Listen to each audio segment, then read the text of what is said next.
Lake Guatavita, Colombia. Believed to be the site of an ancient meteor crater, this circular-shaped mountain lake is at the center of one of mankind's greatest searches. The search for El Dorado, the lost city of gold. Since the 16th century, El Dorado has been the holy grail for fortune hunters. Legends abound about a place full of untold riches somewhere in South America. Yet to this day, the mythical city remains undiscovered. But if such a magnificent place does exist, how has it eluded explorers for centuries? Some believe the answer lies within this mysterious lake. The story of El Dorado developed from the Lake Guatavita that was within the territory of the Muisca, or the Chibcha people, which was a chiefdom, not quite as high civilization as the Incas or as the Aztecs, but a chiefdom with civilization itself that had a lot of gold. The ruler in the southern half of the Muisca territory was known as the Zipa, but the conquistadors who arrived there in the 16th century called him El Dorado, Spanish for the Golden One. They gave him this name after observing the Muisca's most sacred ritual. The Zipa would float out on a royal barge to the middle of Lake Guatavita to make offerings of gold to a god believed to live at the bottom of the lake. It was said that the chief, adorned with resin and then adorned with gold dust, would jump into the water in order to wash the gold dust off, and that this gold would accumulate in that lake, and that golden objects as sacrifices would be thrown into that particular lake. And from that came the belief of El Dorado around Colombia.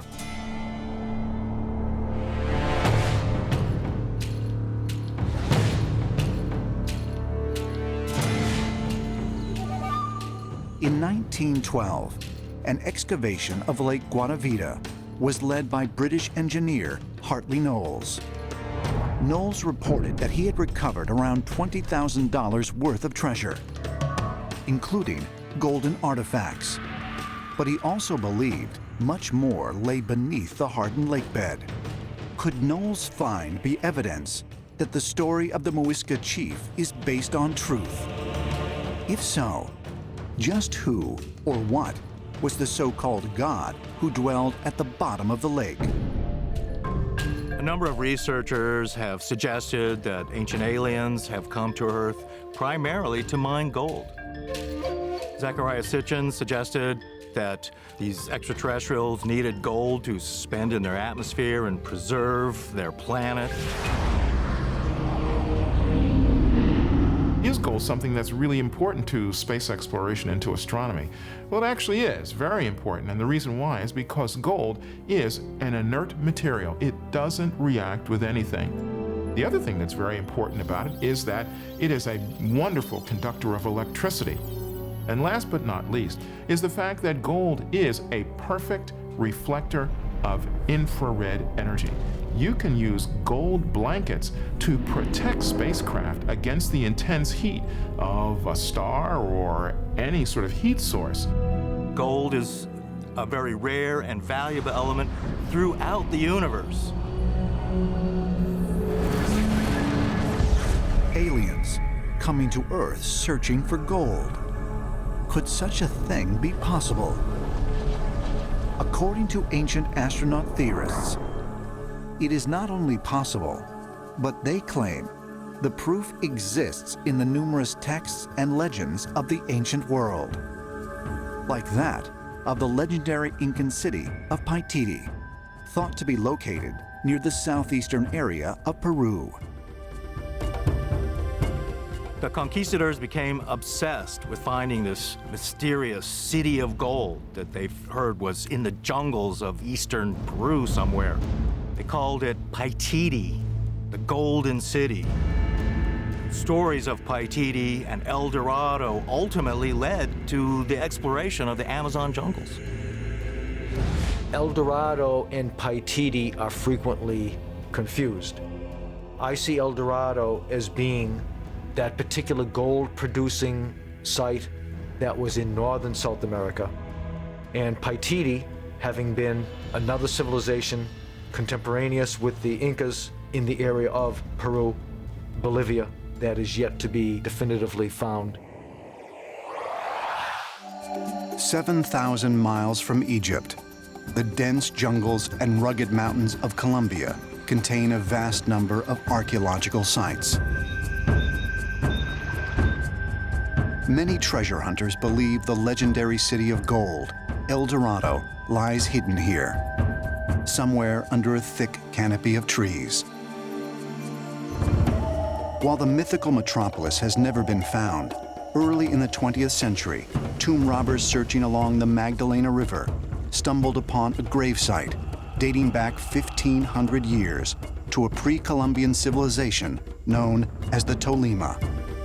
Among the funerary objects found there were hundreds of small 2 to 3 inch gold figurines. Many of those looked like insects and fish. However, out of those hundreds that they found, they also found about a dozen that are eerily reminiscent of modern-day fighter jets.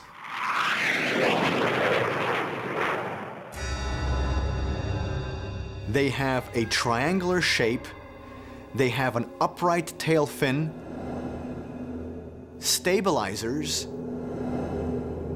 and a fuselage. And they have nothing in common with anything similar in nature. Could these gold objects really be proof that Earth has been visited by ancient aliens? One of the objects shows typical swept wings like with a modern aircraft, and if you compare it to something like a space shuttle, you see that the basic wing shape is very similar to wing shapes for high-speed aerodynamic bodies like a space shuttle is.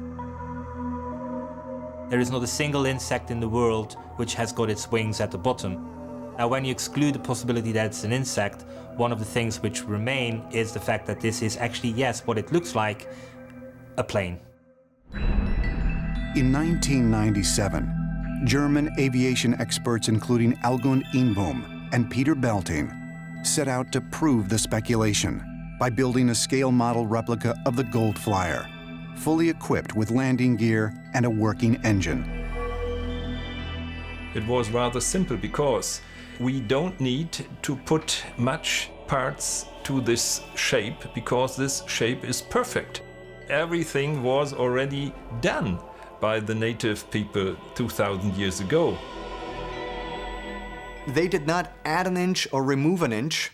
They just essentially blew the little thing into a larger size. I mean, this is sensational that pre-Columbian culture knew about aerodynamics. Once completed, the remote-controlled flyer took off down a makeshift runway and flew. When you see this thing taking off, you really feel that this is the real deal. It was a very successful test and showed us how perfect ancient people were working out aerodynamic design. What shows you that there must be something happened.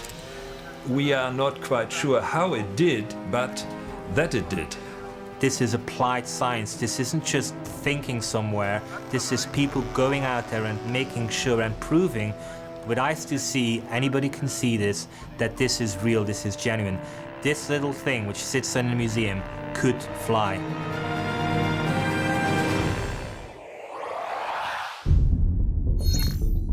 Uzengeli, Turkey, 1997. After years of research, American explorer David Allen Deal has become convinced that the biblical story of Noah is, in fact, historical, and is on the hunt to find the remnants of the Ark.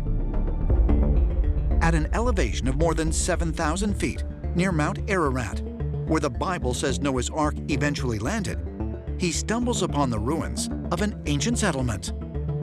What he discovered is what's known as the lost city of Noah or Nashua. The ancient Armenian historian Moses of Horon identified Nashwan as the place of Noah's first descent. Could this be the first settlement in a post-flood world? A recent archaeological dig reportedly uncovered something remarkable. The region may contain millions of graves. Because Noah's tomb is said to be here, a huge cemetery has grown up around this lost city of Noah, and people from all over the Middle East in ancient times insisted on being buried in this area. Researchers suggest that Nashwan is just one of many points of evidence that support the notion of a historical Great Flood. What we now know from incredible amount of evidence coming from every part of the world is that around 10,800 BC, the world was devastated by some kind of impact event. And this devastated every part of the landscape. What today we might refer to as a nuclear winter that blotted out the sun, the moon, and the stars. There's something called the Uccello horizon that's been found all over the world. It's like a layer of black ash. This suggests there was a great conflagration that took place, great fires and burning, and it left this layer all around the world, and it dates to between 11,000 and 13,000 years ago. So this does suggest something very serious took place at this time. Could this layer of ash, found roughly 50 feet deep in the Earth's soil, be evidence of a devastating global event? According to geologist Dr. Robert Schock, a worldwide cataclysm and the resulting layer of ash was likely created by a solar flare, a sudden flash of increased brightness on the sun. Based on my analysis of the evidence, is that there was a major solar outburst. The sun essentially erupted. This caused in a flash the glaciers to melt virtually instantaneously. It caused evaporation of water. This not only led to the rising sea levels, flooding the coastal areas, and torrential rains. We have physical evidence of this in the geological record. The island of Pohnpei, more than 2,500 miles southwest of Hawaii, completely isolated in the Pacific Ocean. This Micronesian landmass is home to just 34,000 people, mainly farmers and fishermen. But there is one area of the island that is completely uninhabited: the lost city of Nan Madal.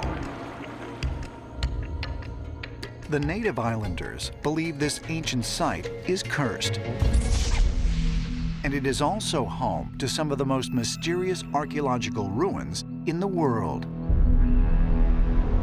Built on a coral reef just off the eastern coast of Pohnpei and sprawling more than 200 acres, Nan Madal consists of 92 smaller man-made islands connected by canals.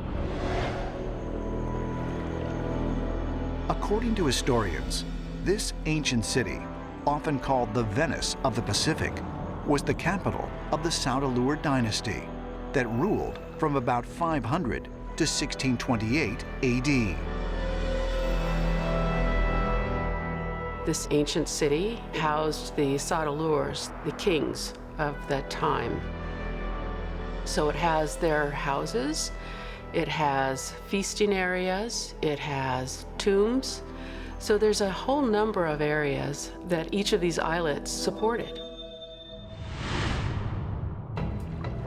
Most archaeologists agree that construction of these artificial islands began sometime in the 13th century. Each has been formed with columnar basalt, a black rock that forms when basaltic lava from a volcano cools in the form of columns. There are a number of columnar basalt outflows across Pohnpei itself, and we know of several of these outcrops that were used to mine the basalt. They were then transported to the area of Nan Madal and then placed to create these small islets. But how did the native people living here 800 years ago manage to build 92 islets out of giant basalt columns? Researchers estimate that each stone log used to construct the megalithic structures weighs between 5 to 50 tons, stacked to form walls as high as 25 feet tall and 17 feet thick. Archaeologists believe that it was an undertaking that most likely would have required all 25,000 island inhabitants to complete.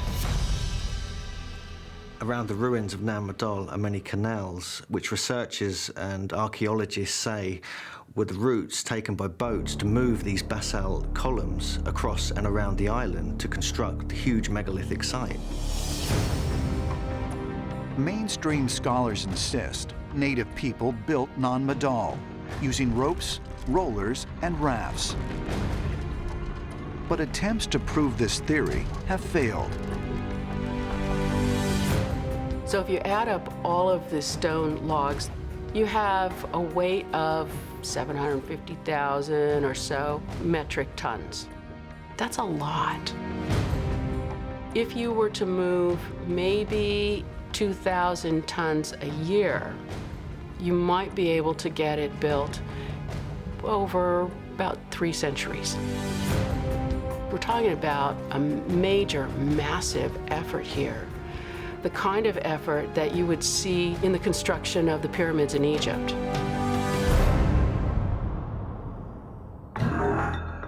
But could there be another explanation for how these ancient people were able to move such massive rocks miles across the island and into place in the ocean without the help of modern machinery? According to local legends, the ancient builders used a much more profound method of construction, an advanced anti-gravitational technology that ancient astronaut theorists believe may explain many of the world's mysterious megalithic sites. Some legends state that the stones were actually flown from one part of the island to another, or levitated some way to get them up to such high areas of the main construction. This is very reminiscent of what researchers call auditive levitation, which was a technique of raising heavy stones by matching the sound frequency of matter, rendering it weightless and moving it into place. The people themselves, who still to this day live there in Pohnpei, say that this place was not built by us. It's been here before we arrived. And they themselves say that basalt blocks were moved as if by ghost hand. That is why the natives call Nan Madal also the city of ghosts. Fueling the growing army of ancient astronaut theorists were exciting new archaeological discoveries, like Gobekli Tepe, a series of stone monoliths found buried in the plains near Sanliurfa, Turkey in 1996. According to radiocarbon dating, the structures could be as much as 12,000 years old, more than 5,000 years older than the earliest known civilization in Mesopotamia. Well, the site of Gobekli Tepe in southeast Turkey very rapidly became one of the most important archaeological sites in the world, because we'd never before known or imagined even that simple hunter-gatherers could produce such spectacular monumental structures as are found at Gobekli Tepe. These limestone pillars are up to 18 feet high. They're beautifully dressed and smoothed. We've never seen work like that from that period before. and the geomagnetic analyses that have been done of what's under the surface seem to indicate that there are at least 20 major circular structures in this mound. And so far they've dug up to half of them, but there's still an awful lot of work to go. Eric had theorized that these ancient civilizations, many of them in contact or developed by extraterrestrials, were destroyed in a cataclysm like the biblical flood of the Bible. Gobekli Tepe was built over 12,000 years ago, and we have no records of it being built or who built it. So you have to ask yourself, were the people who built Gobekli Tepe destroyed in a great flood like was depicted in the Bible? The theory that I gravitate to the most is just that there was a pre-flood advanced civilization that was almost entirely eradicated at some point, and the idea of that being connected to the Younger Dryas, because there do seem to be a lot of these megalithic structures that were erected around the same time. Like you have Robert Schoch, who's dated the Sphinx, I think, to 12,000 years ago, and we have Gobekli Tepe, which turned everything on its head. Peru, home of the world's longest mountain range, the Andes, the spine of South America. Here, in a high river valley, among peaks towering over 20,000 feet, the Inca established their capital city of Cusco, which thrived for over 300 years, until Spanish conquistadors arrived in the 16th century. Above Cusco, at an elevation of more than 12,000 feet, looms the ancient fortress of Sacsayhuaman, whose immense stone walls may hold secrets which predate the Inca themselves. My feeling, very strong feeling, is that we're looking at a two-phase construction site in many of the so-called Inca stone monuments, and that the Inca structures sit on top of much more ancient rock-cut structures and megalithic structures that we just don't know who built them. And this actually fits with the Inca's own view. Like many Inca sites, Sacsayhuaman features astonishing stonework, but not all of it credited to the Inca. According to conventional archaeology, the Quilque culture built the older sections of the site approximately 1,000 years ago. But the Inca themselves believed the site was constructed by an earlier unnamed race of people, led by a powerful god who descended from the skies. Throughout time, there has been witness to a god named Viracocha that visited the South American people and blessed them and gave them all types of technology. And some of his physical characteristics make him stand out from the indigenous population because he was a very tall, pale-skinned, white-haired being. But did this god Viracocha actually exist? Could he have been, as ancient astronaut theorists suggest, a visitor from an alien world? If so, it might help to explain just how the ancient site was constructed. This rock weighs about 20 tons. This is minuscule compared to many of the rocks at Sacsayhuaman. Today we have heavy machinery to move such stones, but in the ancient times, especially the Inca, they would have used massive human workforces working for massive amounts of time. A rule of thumb is it takes about 10 to 20 men to move a 1-ton rock. So when you're talking hundreds of tons, you're talking thousands of men. What we see is a culture who have got the technology to quarry giant blocks of stone, move them to the site where they want to build, and then to stack and cut and articulate these massive blocks into, in some cases, almost indestructible structure. Talk about granite, you're talking about a composition of feldspar, mica, and quartz.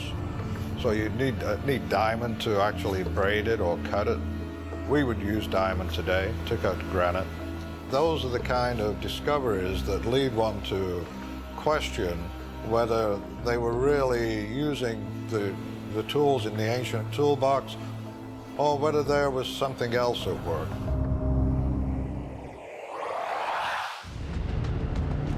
The Pacific Ocean, January 1836. The British cutter Lambton arrives at the shores of the Micronesian island of Pohnpei. It is one of the first European expeditions to reach this remote landmass, which is located roughly 2,500 miles northeast of Australia. The ship's surgeon, identified only as Dr. Campbell, writes about a megalithic site that stands off Pohnpei's southeastern shore. He speculates that the massive structures are as old as the Egyptian pyramids and must have been the work of great men. It is one of the earliest accounts of what will later be known as Nan Madal. Nan Madal is this amazing construction. It's a full-on city. When pilots during World War II would fly over that part of the Pacific, they would look out their windows and they would see what essentially was described as the Venice of the Pacific. So that became one of its nicknames. Today, much of Nan Madal is hidden beneath dense vegetation, making it appear as though the edge of Pohnpei extends further out into the ocean. But in reality, it is an 11-square-mile complex consisting of more than 100 man-made islets, standing atop a submerged coral reef. Archaeologists estimate that to construct the site, the builders used 250 million tons of basalt, a black rock that forms when basalt lava from a volcano cools and becomes solid. Some of the basalt logs and blocks weigh upwards of 50 tons.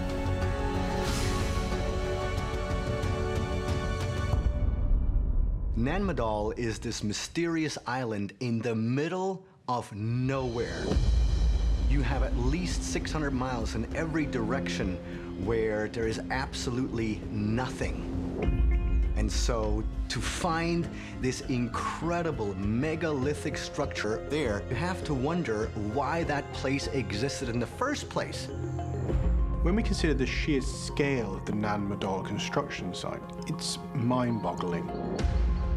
Why would they need this scale of construction on a tiny island in the middle of nowhere? It is a complete mystery who exactly constructed it and when. Historians have attributed the megalithic construction to the Sontalur dynasty. The empire ruled over Nan Madal for approximately 500 years, from 1100 to 1628 AD. But speculation that they were the builders of Nan Madal has been the subject of controversy, as many believe that an accurate dating of the structures is virtually impossible to determine. It's difficult, really, to put dates on Nan Madal. Currently, mainstream archaeologists are giving the city a date of about 1100 AD. And they're coming up with that date by dating some of the coral rubble that's there.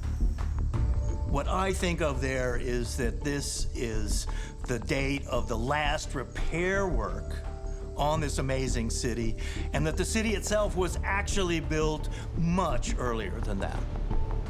The thing is, they left no records. They left no literature, no history, no art, nothing that says that they had these advanced technologies or concepts like mathematics that would enable them to build such an archaeological wonder. So it leaves this great mystery of who actually constructed Nan Madal and why.